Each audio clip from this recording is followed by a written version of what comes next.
only things I thought were, I'm gonna die right now.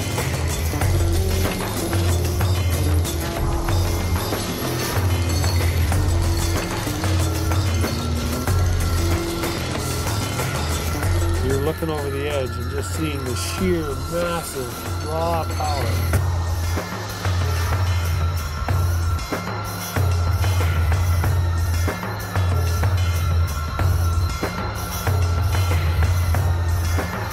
It's like facing death and knowing it's over for your life, and it's a feeling like no other, really.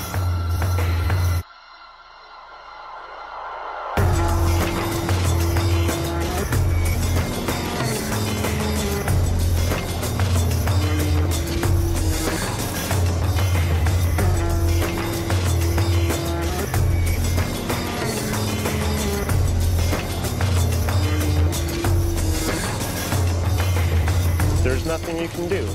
There's thousands of pounds of snow all around you.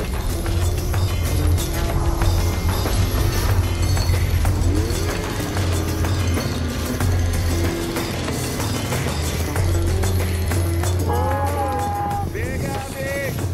Keep an eye on us, bud! We need help! Get it?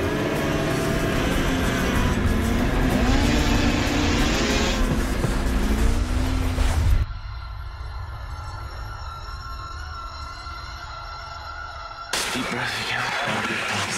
So his legs straight, guys, because they look like his legs are pretty crooked. Okay, good. How you feeling, man? Is everything okay? Yeah, it's bad. We got him.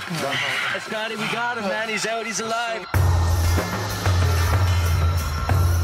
This is massive power, part of a global energy cycle. It's happened before, and you know it's going to happen again.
Helping it? Working on it. Yeah, Almost it's done. right. Almost done. I'll work on it.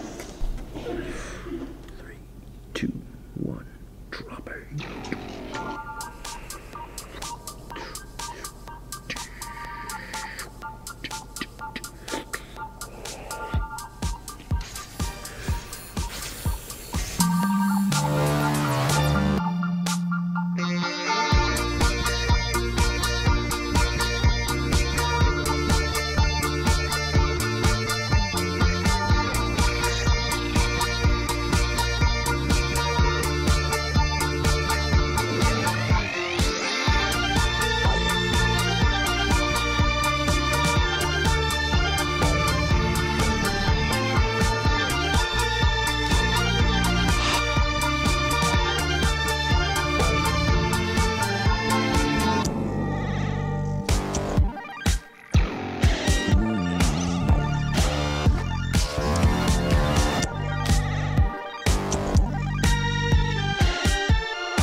Is this thing on? I'm gonna win. So say hi to the camera. Hi to the camera. This is Jessica. This is Jessica. This is her at her finest. Wow. Oh. In the fine.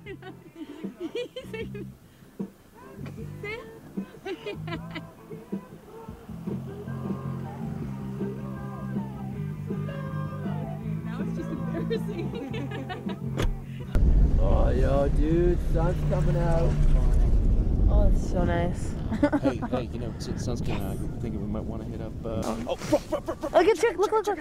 Whoa!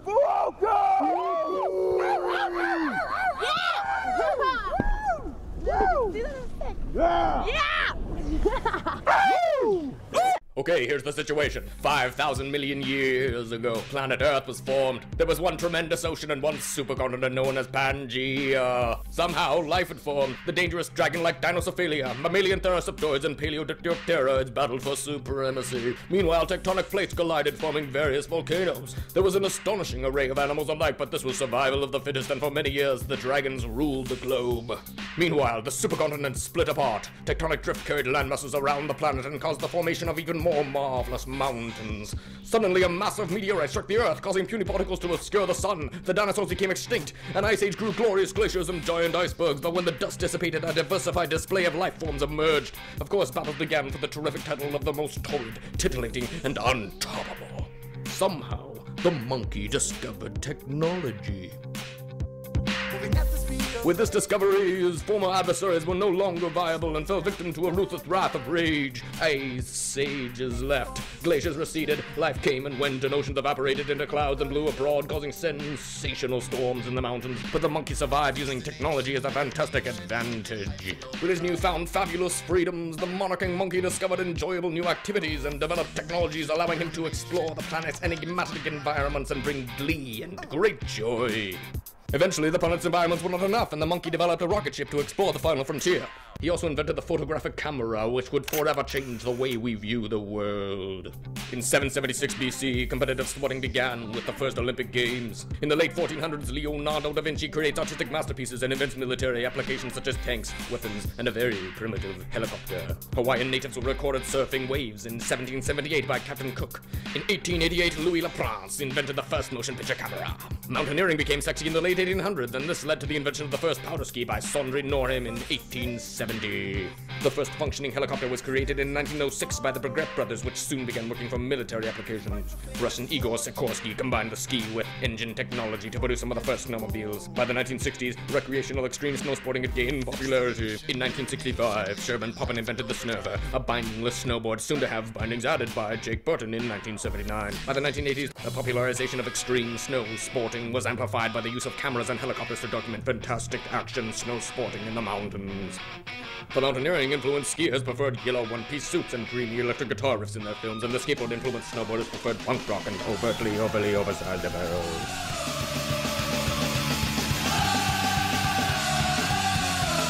Since then, the two sports have undergone fantastic creative advancement, including but not limited to the invention of large jumps created by snow tanks, which whirly-birding jumps specializing athletes air effortlessly over. With bold bravery and slippery skill, the shred planks were brought to urban obstacles such as staircase handrails and stonemason structures. Then snow-covered objects like terrific trestles, acute-angled accommodations, septic retaining bins, and flat-topped twin metallic cylindrical cylinders, which in turn led back to the backcountry, jibbing natural objects such as fallen over trees and exposed slabs of sedimentary rock.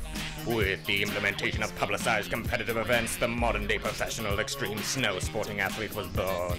Showing death-defying courage, the world's finest attempt impossible stunts to progress their sport at risk of life and limb, only to rise again and request rebate and return right back repeatedly until the ridiculously sickening trick is realized and stomped with stupendous style and supreme steam. By present day, their skills have reached an astonishing level, with fantastically dangerous stunts being casually achieved, while most of their sport was more technical and death-defying stunts. A small group of snowboarders took things in another direction back towards the birth of snowboarding, ripping the bindings off their snowboards to experience the purity and challenge of surfing, while at the same time personifying the stylish glory days of early snowboard lifestyle. With practice and perseverance, this powder weapon was perfected, introducing the no-board.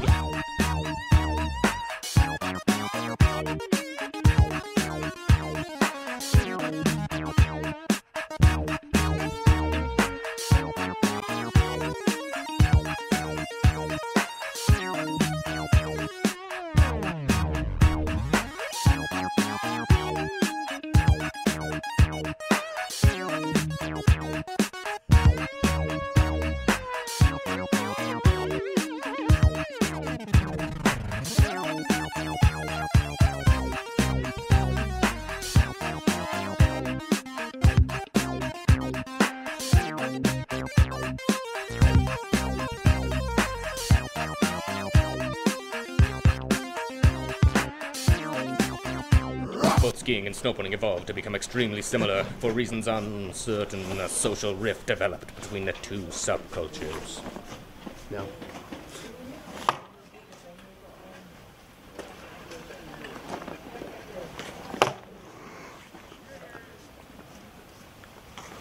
And vice versa.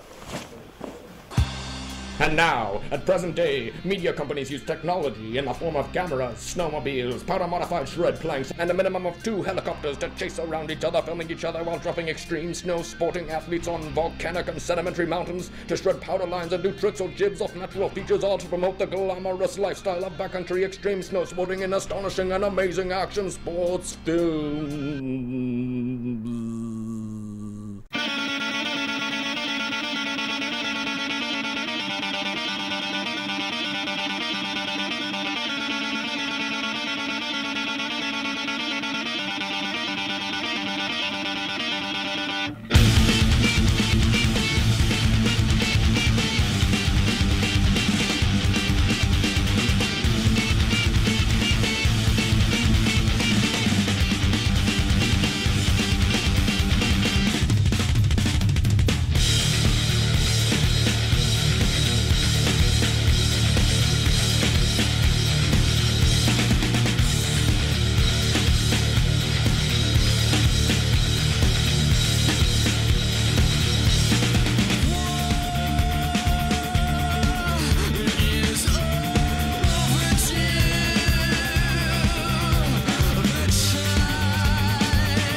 Oh, there it goes, it's slabbing.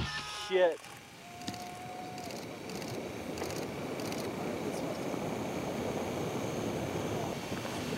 Second layer. Okay, eyes, everybody, eyes. Beacon, skis.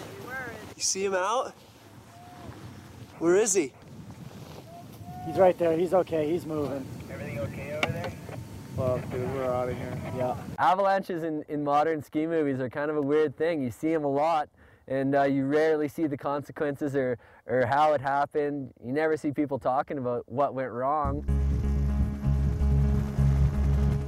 You know, we're trying to show the most high-end, slickest, progressive riding in the world. Sometimes if the camera's rolling, you can get into a different state of mind. Okay, 10 seconds. You don't see a lot of what goes into, you know, getting those shots. I tell you, man, when you're hanging out there and you're just looking and you're like, oh, God. You could even come this way here. A lot of areas that we filmed, it's prime terrain for avalanches. In the modern ski movies, it's all about who's hitting the biggest cliff or skiing the fastest. That sort of becomes what skiing's about to a lot of people, is what's happening in movies and how they can emulate that. Basically, when you're skiing a line, you've always got a guide willing to help you out in any situation. Wind effect, top 20 cm going. Test the stability, anything happens. There's always a heli right there that's available to get you to a hospital. Ropes are there, safety equipment's all over the place. Gotta make it safe for everybody. That's my job. What do you think about this wet snow right here? There's just a whole bunch that goes into just shredding it, and in the video you maybe see like 10 seconds of one line, and what you don't realize is about maybe an hour and a half to 2 hours just went into getting that shot. Yeah! We pick a mellow face, we do a snowpack assessment, whether it's ski cuts, whether we're dropping a cornice, whether we're digging a snow pit. We get full beta on the snowpack, and then from there we slowly step up. I mean, sometimes things aren't lining up. Want to survive. No worries, man. It's actually a pretty good feeling to back off of something. When I was in Terrace, I jumped into a line before getting all the beta. And what happened is I got caught in an avalanche. One small thing can turn into a huge mistake, from finding your line down the mountain to not knowing your exit points and safety zones, losing track and jumping off a huge cliff. You know, the downside is that, yeah, we've kind of been responsible for drawing more traffic into the backcountry. It's just kind of the evolution of backcountry snowboarding and skiing is, you know, you're going to get more people out there.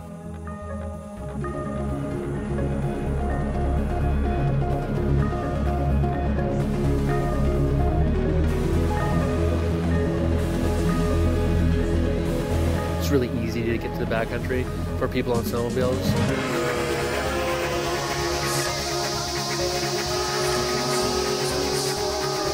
Snowmobiles have come a long way. Like even in the past 3 years, it's just insane how much power you can get out of those machines. They're really light, really maneuverable, super powerful. They can pretty much take anybody anywhere they want to go. You can move through so much terrain so fast. Look at the access people have that they never had before into the backcountry. Yeah, there's lots of different ways to visit the backcountry these days. This is the Spearhead Range. We've got all these people in the slack country of Blackcomb. Look at the helicopter taking off, full load of heli skiers. That's 11 people in the machine. They probably got 4 groups. That's 44 people heli skiing. We got about 35 ski tours out here. We've got us, the filmmakers. It's a gong show. As guides for Michael Lee helicopter skiing, we take people in the mountains every day and show them great skiing, but do it in a safe way. The clients show up and we've got to ski safely, give them good powder turns on every run. Best day of my life! Woo! Ah! Best day ever! Woo! We have a lot of people working together to make good decisions, to choose the right terrain on the right day. You can always find safe terrain, every day.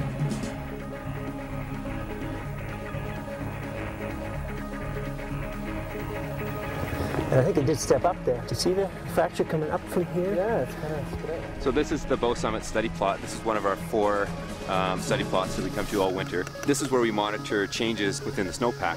That's one.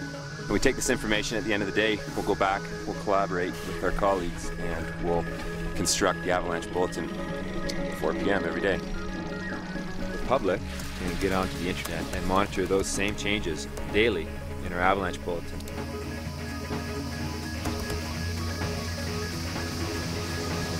It's not really a go, no-go decision. It's more about sort of how much experience do you actually need to manage avalanche hazard under these conditions.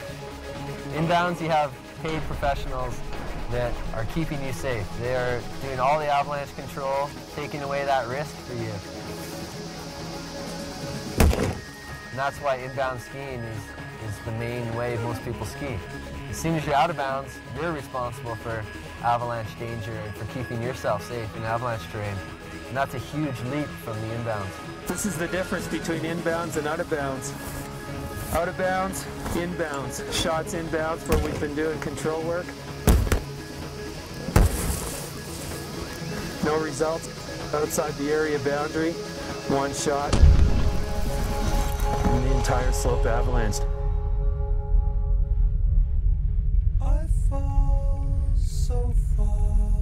Same start zone, same aspect, same slope angle. The only difference being we've been working the slope on this side of the fence and not on the other side. If you're going to go into the backcountry, you need as a minimum 3 pieces of equipment. A transceiver, a probe, and a shovel. And you need to know exactly how to use those things. My name's Todd Westlake, and this is Ian Bazubiak, and on January 7th of 2008, I ended up going for a 200+ meter ride, being buried 2 meters deep, and my buddy Ian and Janina ended up digging me out and saving my life. It's that easy as long as you have this little contraption called a beacon. Like without it, you're hopeless. But with these 3 little tools, it's like you can find a needle in a haystack. The transceiver identifies the location of the person, the probe narrows the search site down and finds them, and the shovel digs them out. You gotta have all 3 and use them all together. Beacon, a shovel, and a probe are 3 pretty basic tools. There's a lot of other things out there that you can get, like avalongs or the packs you can blow up. How many? I reach out. You look like a giant hot dog. The Reco Avalanche Rescue System consists of a patch that's sewn into your jacket. It allows organized groups to pinpoint you very quickly with the proper locating device. But this is not an alternative to transceiver use. It's for organized professionals. You still see these people going into the backcountry all the time without gear, without bags, but you can't be mad at them because nobody's told them this before. No one's given them these key points of information that could save their lives one day. Group of 4, just below the start zone, just below big convexity. If an avalanche occurred there, they might all be caught. Hello. It's so sweet. What? Yeah. What? Over there. Sick. Bow. Bow. Always drops in first.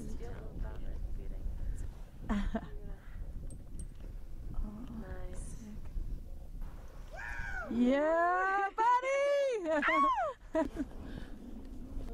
yeah, we're rolling. Yeah, Oh. Yeah, buddy! Yeah! Falls right at the end. Close. I don't think I recorded.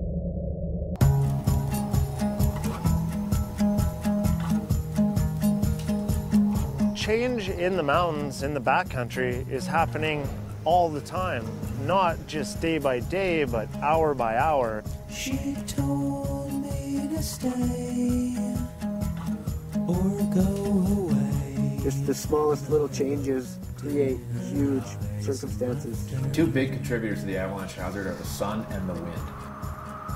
The snow, that's been getting laid down all winter under different conditions, temperatures, winds. That's what forms layers, and that's where avalanches happen. So the day you're going to show up with your friends, you better be aware there's way more going on in the snowpack than just what you can see on the surface.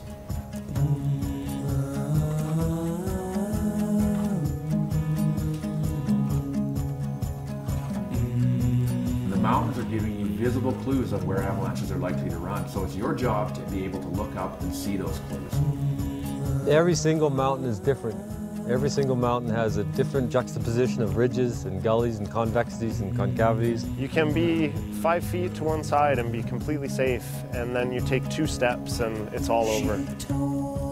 Sometimes you get local amounts of snow that exceed the forecast, and sometimes nothing happens. There's a great analogy there. If we're having a hard time pinpointing the weather, we can also say that it's pretty hard to pinpoint exactly where the avalanches are going to occur.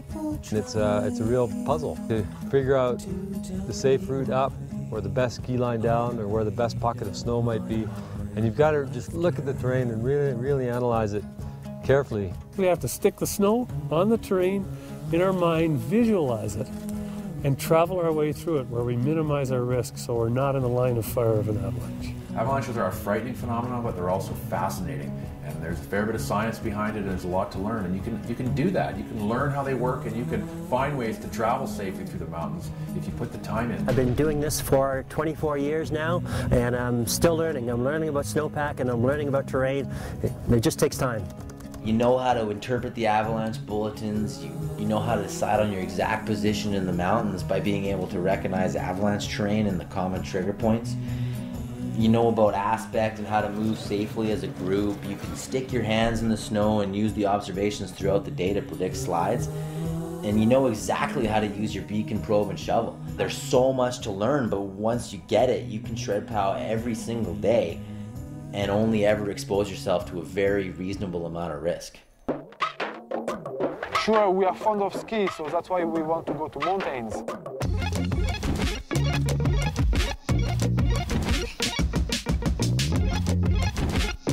Powder is a hard time to put it into words. It's super hard to explain. It's hard to explain. Powder is like on a bed, you know? Like you just put your body in the back and just with your body on left, on right, and it's so smooth.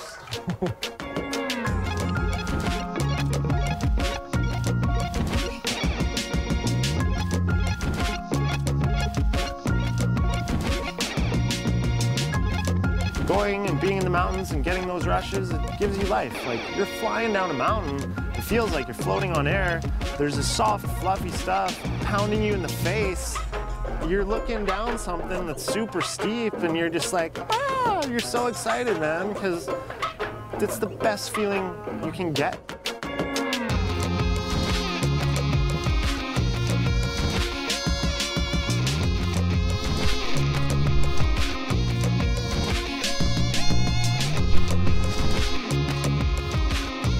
With powder, you can jump small cliffs, because when you arrive at the bottom of the cliff, I don't know, like 4 or 5 meters, you just arrive like in a blanket and you continue your run.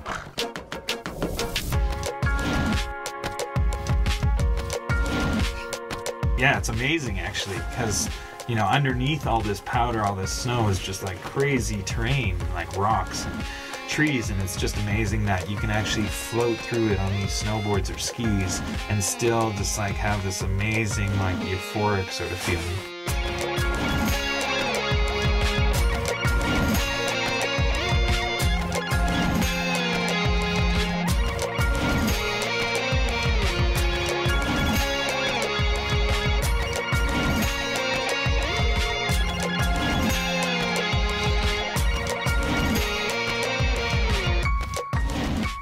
Having to, you know, plan a route down, dialing every turn that you want, staying away from your sloughs, you know, hitting the drop you want, just that feeling after just puts you on top of the world.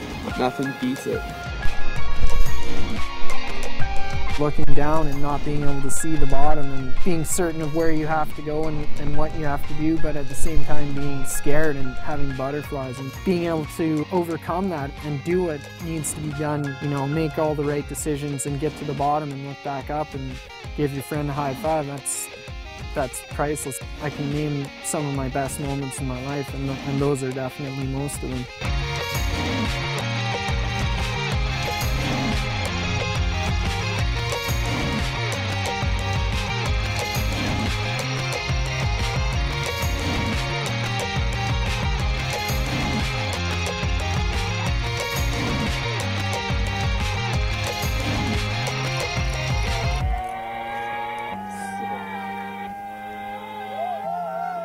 Should be okay? So it's good. We were waiting maybe 2 hours here.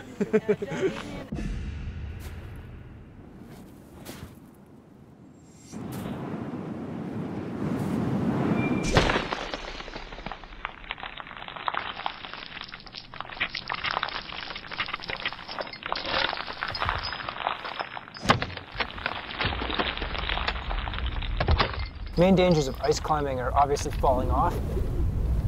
And then the second biggest danger is probably an avalanche coming down the route. Our ice climbs are just perfect avalanche collectors in general. And terrain traps, every bad word in the avalanche business could certainly apply to an ice climb. And even a small slide will knock you off your feet, taking a bad fall, best case scenario. I've been ice climbing for 25 years. Probably the reason that I'm still alive is that I run away a lot. The ice climb will be there tomorrow. We did some nice runs up there. Yeah. So this is where we've got to go. Oh yeah. All the way. Thought we were gonna skin up and go down deal. Tim can take us off. Oh, more holes. Yeah. Just gonna go down here. Hit us with a pole. It's so hot. Oh man. This accident follows hard on the heels of a shocking snowslide yesterday in British Columbia. The howitzer artillery weapon is developed in Sweden in the late 17th century, used by European armies for siege warfare with the intent of conquering by attrition. While wars are waged overseas, men at home are falling victim to another type of battle, a war on snow. March 4th, 1910, railway workers in Canada's Rogers Pass are struck by a second avalanche whilst clearing the snow off the tracks from a first. 58 men die. December 13th, 1916, 500 soldiers are buried in their barracks in the Italian Alps. Reinforcements arrive, and over the next 3 days, avalanche conditions become critical, claiming the lives of 10,000 men. During this 3-year Austro-Italian War, 60,000 soldiers would lose their lives to snowslides. Mid-1900s, the howitzer resurfaces in North America, but has now turned towards snow-covered slopes to control avalanche paths and bring down slides while motorists and skiers await safely. In the 90s, increasing backcountry traffic leads to rising recreational avalanche accidents. Numerous prominent figures in professional sports and politics are lost to snowslides worldwide. In the past 10 years, avalanche awareness initiatives have responded to the ever-rising popularity of backcountry recreation, but accidents are still occurring and show the need for further avalanche education, especially in youthful circles. December 7th, 1999. December 2005. January 7th, 2008. So we started low in the trees. We skied in the resort in the morning, and then we decided just to head out into the surrounding backcountry. We're just going to ski the line of our lives, beautiful powder, you know, it's what we do every day. We dropped down and we did a profile and got horrible results. I went down to the bottom of the trees while these guys are waiting above me. We decided to get out of there and head back into the resort. As we were climbing up, the snow texture was changing. I had put myself too far to one side of the safe feature. My great friend Shane Block was in the lead that day. I was climbing up and I said, it's nice to play safe so we can keep playing, and then I heard a big crack, like a huge bang, like but muffled by like 1,000 pillows. There's a massive settlement and it fractured huge. The entire cornice just collapsed right in front of me and like spiderwebbed. The ground shook. You're just trying to grab onto anything. Just try anything. I barely hung on to a tree. There's a wall of snow coming at me, the speed of a semi-truck on the highway. Like your heart just drops to the pit of your stomach. My heart just sank. There was a powder cloud that covered all those trees. Everything you see there. I just thought, I'm gonna die right now. It's over. We went for over 1,000-foot ride right through the forest and through all those pepper trees and then into the bigger stuff. There's nothing you can do. It was over 1 kilometer wide. I got swept over a cliff and just couldn't see anything. It was white everywhere. As it was rolling and tumbling, I never saw the sun once. It was dark the whole time. Popped out for a split second and could see again. And then I got swept over another cliff. Kept seeing flashes of light. Then I said, I can't believe I'm gonna die right now. And then my last thought was just, I can't do this to my family. As the avalanche was slowing down, It was thickening up like gravy. As that was hitting me, I could feel it pushing me deeper and deeper under the snow. It came to a dead stop, like everything just froze up. It stopped, and I remember not being able to move my lungs at all, not being able to move my fingers.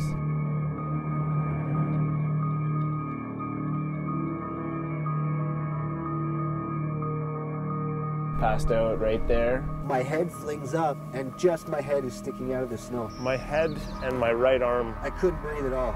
I couldn't breathe at all, and I was thinking, okay, this is it. Had my head been below the snow, even with just this much snow, I would have died. My body temperature melted all the snow that was in my lungs, and then next thing you know, I was throwing up and coughing out snowballs the size of my fist, covered in blood. Like, it was brutal. I'm so happy to be alive. But it was like the first breath that I had ever taken. It was so intense. My first reaction was just to scream. Before just letting out this scream of, yeah, help. I was pretty sure my leg was broken. Like, I could pass my tongue through my face. Had the adrenaline, a lot of shock. I was shaking my head, trying to get the blood off my eyes. I lost a lot of blood. I was able to free up one shoulder and then slowly wiggle out one arm. I started to rock and dig with my free hand. The snow is like ice. It's like a skating rink, like a hockey rink. Just try to scratch away at that. That's what it was like. And like, yeah, my nails broke off, everything broke off. I was just scraping, scraping, scraping. Nobody was coming. Eventually, I was pulled this leg out. I realized that what I'm looking at there is my right foot, all twisted up and backwards. Ended up shattering my femur. Finally got my other arm loose, and I found that it wasn't working properly. And actually perforating my femoral artery. So I started digging out on this side, and then I found this leg back there, all twisted up. Sole up to the skies, like, yeah, my legs were broken. And it was pretty insane. And the longer I'd wait there, the more the snow was turning red, like a shark attack. It was just like seeping out of me slowly but surely, and so like the snow everywhere was just turning red, and it was just a really brutal scene.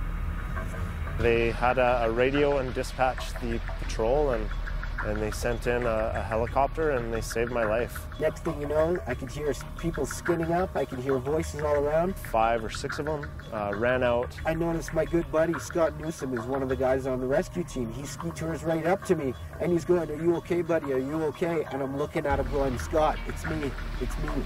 And he had no idea who I was because my face was torn up so badly. They strapped me in. They're preparing me with stretchers, and they're loading me onto a backboard. I just got very lucky. That's when they told me that Shane had passed away. And that was the harshest reality. That was like something I chose not to accept at the time because I just couldn't. It's great to have a second shot at life, and I was always positive before, but now it's makes you realize just how lucky you are every day to wake up and just be alive and have a chance to do the things that are important to you in life.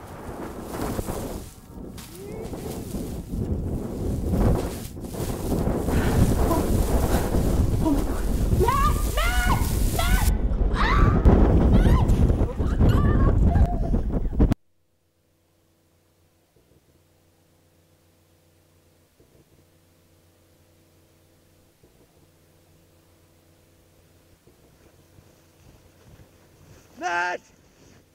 Jessica! Brooke! Brooke!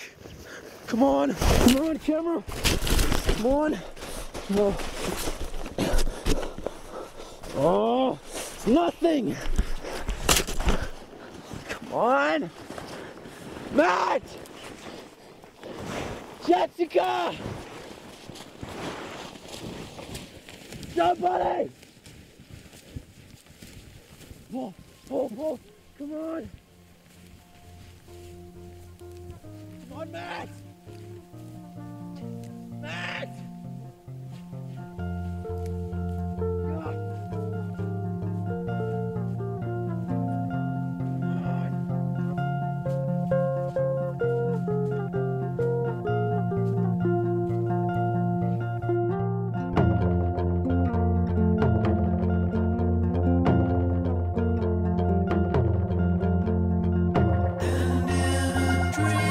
Trying to forget.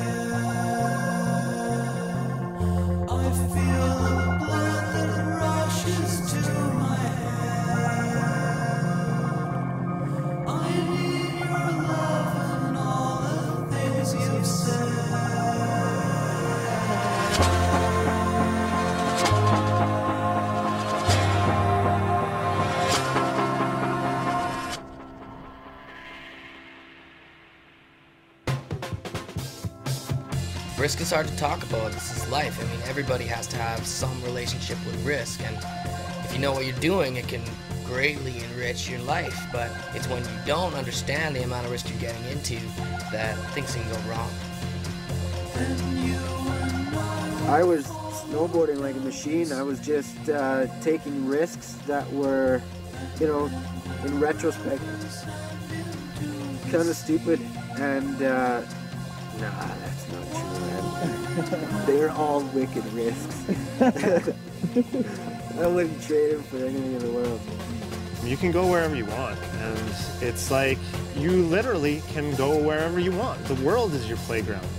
It's like if you want to go there, you know it's fun, and who doesn't like to have fun? Like, that's what life's about. I'm not like nervous and never going back out there. I still love it out in the backcountry. Just in general, I think I'm way more aware.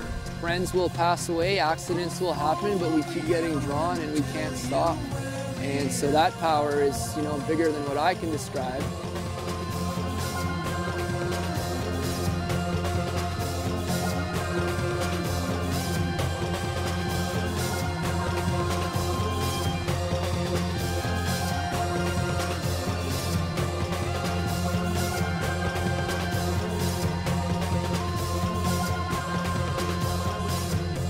Go ski in the backcountry.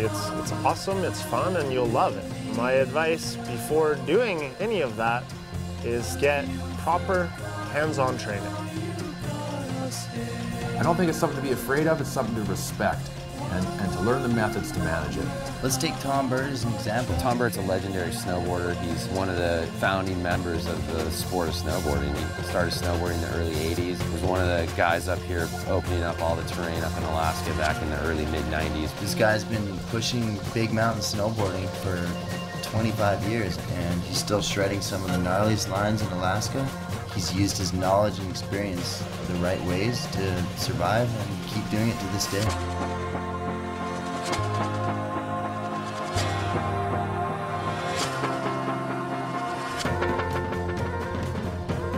Yeah, you just gotta use your head. This amazing skull right here normally takes care of this amazing bod.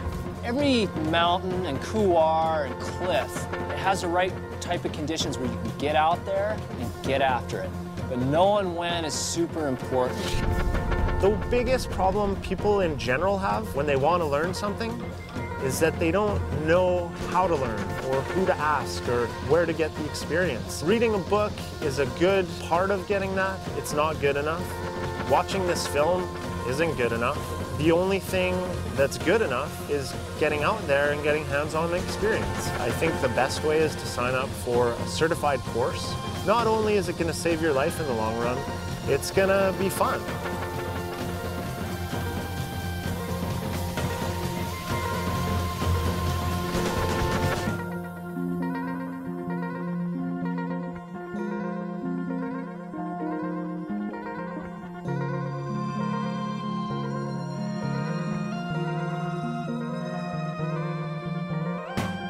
For some it's a sport, for some it's a hobby, for some it's a passion and a lifestyle. To be out here in these mountains is like, it's where you want to be. I mean, I don't see it any other way, except for being out here.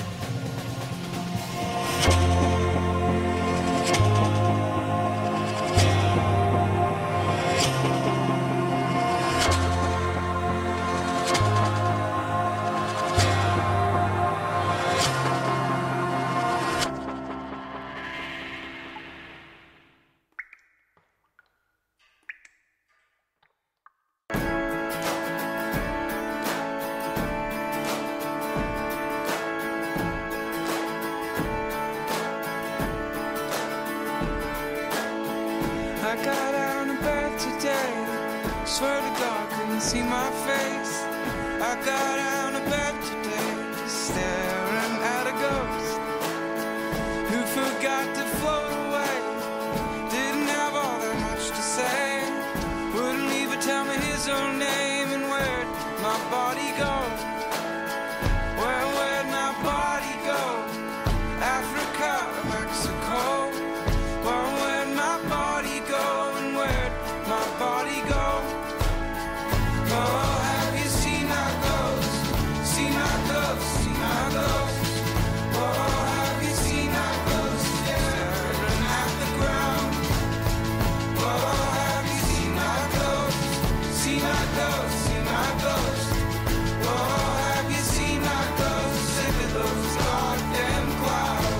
Yeah.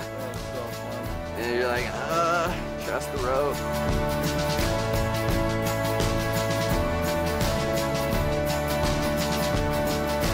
The board's saying yes. The patrollers are saying, don't do it, man. It's crazy. Dead to leave my soul alone. I don't need no surgery. Take those knives. Yeah. Just wanna die in my own body. It goes. Just needs a home. Oh, have you seen my ghost? See my ghost. See my ghost. Does this thing go 1414? I need a helicopter. Hello?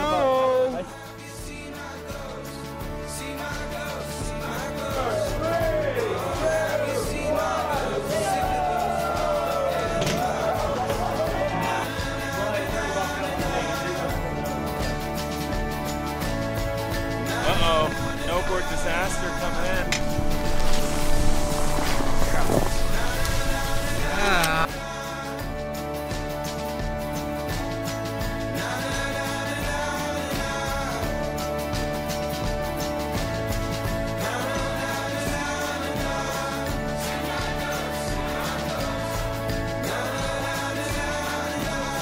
What do you need to survive in Alaska? Cigarettes, beer, and something else, but I don't want to say it on camera.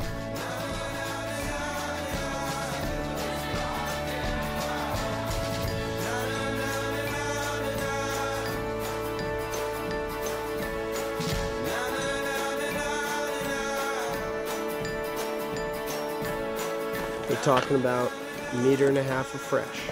So I brought the big dogs.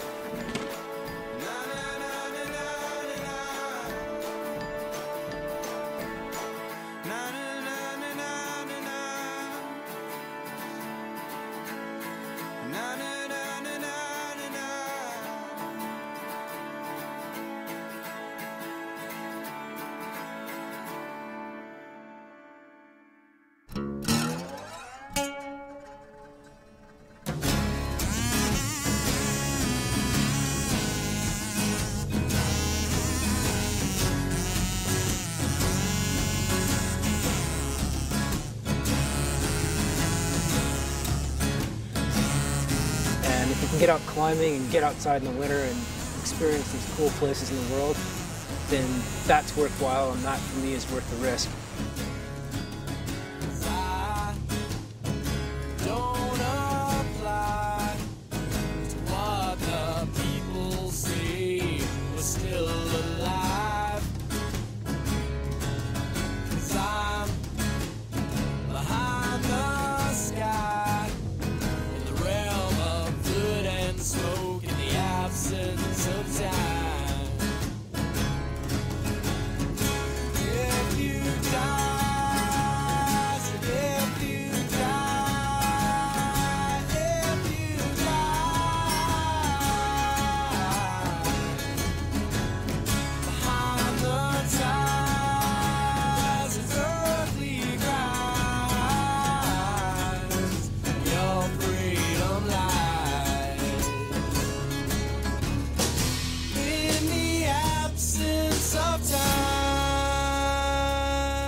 So now that you've arrived, it's a blinding kaleidoscope that represents true sight.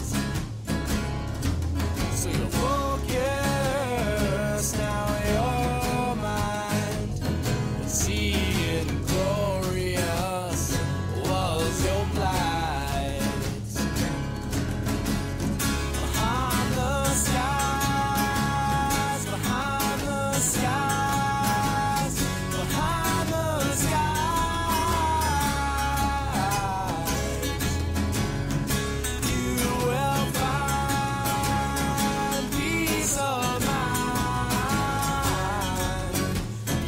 Freedom lies.